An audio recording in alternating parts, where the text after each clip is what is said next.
آج کل video conferencing کا زمانہ ہے، اسی کے تعلق سے یہ شعر ہے کہ ملے بھی پردے برقی پہ اس سے بات بھی کی، ملے بھی پردے برقی پہ اس سے اور بات بھی کی، بنام ہجر کیا ہوا تھا، بنام ہجر یہ صورت وصال تو ہے، ملے بھی پردے برقی پہ اس سے بات بھی کی، بنام ہجر یہ صورت وصال ہے۔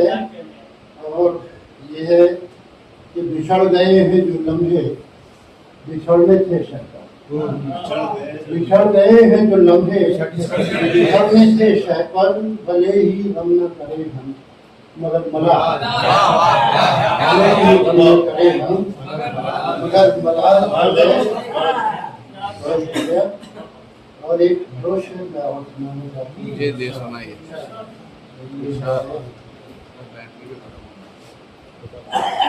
یہ جوش ملیا آبادی کے مصرے پہ یہ مشاعرہ ہوا تھا، حالانکہ ترہی غزلیں میرے یہاں بہت کم ہیں، لیکن بہرحال جب کہنا پڑ جاتی ہے تو مطلب تو یہ ہے اس کا، جوش صاحب کا مصرع تھا کہ فکری ٹھہری تو دل کو فکر خوبا کیوں نہ ہو، فکری ٹھہری تو دل کو فکر خوبا کیوں نہ ہو۔ مطلب یہ ہے راضی صاحب کہ گہرے سناٹے میں کچھ سنگن سی پنہا کیوں نہ ہو، گہرے سناٹے میں کچھ سنگن سی پنہا کیوں نہ ہو، کچھ نہ ہونے ہی میں کچھ ہونے کا امکان کیوں نہ ہو، گہرے سناٹے میں کچھ سنگن سی پنہا کیوں نہ ہو، کچھ نہ ہونے ہی میں کچھ ہونے کا امکان کیوں نہ ہو۔ یہ گرا دیکھیے کہ مست چہروں جھوٹی آوازوں سے مست چہروں جھوٹی آوازوں سے کیوں الجھے رہے، مست چہروں جھوٹی آوازوں سے کیوں الجھے رہے، فکری ٹھہری تو دل کو فکر خوبا کیوں نہ ہو، مست چہروں جھوٹی آوازوں سے کیوں الجھے رہے، فکری ٹھہری تو دل کو فکر خوبا کیوں نہ ہو۔ اور یہ شعر بھی خاص طور ملاحظہ کیجیے کہ گشتے لفظوں کے دیے سب لے کے آئے ہیں تو پھر، گشتے لفظوں کے دیے سب لے کے آئے ہیں تو پھر، میری خاموشی سے محفل میں چراغاں کیوں نہ ہو، گشتے لفظوں کے دیے سب لے کے آئے ہیں تو پھر، میری خاموشی سے محفل میں چراغاں کیوں نہ ہو۔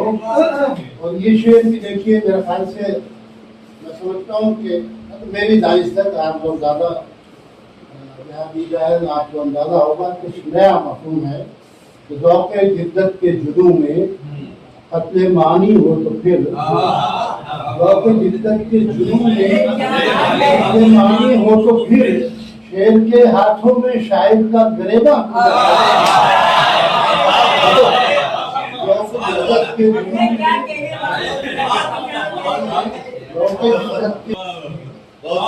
قتل معنی ہو تو پھر، شیر کے ہاتھوں میں شاعر کا گریباں ہو۔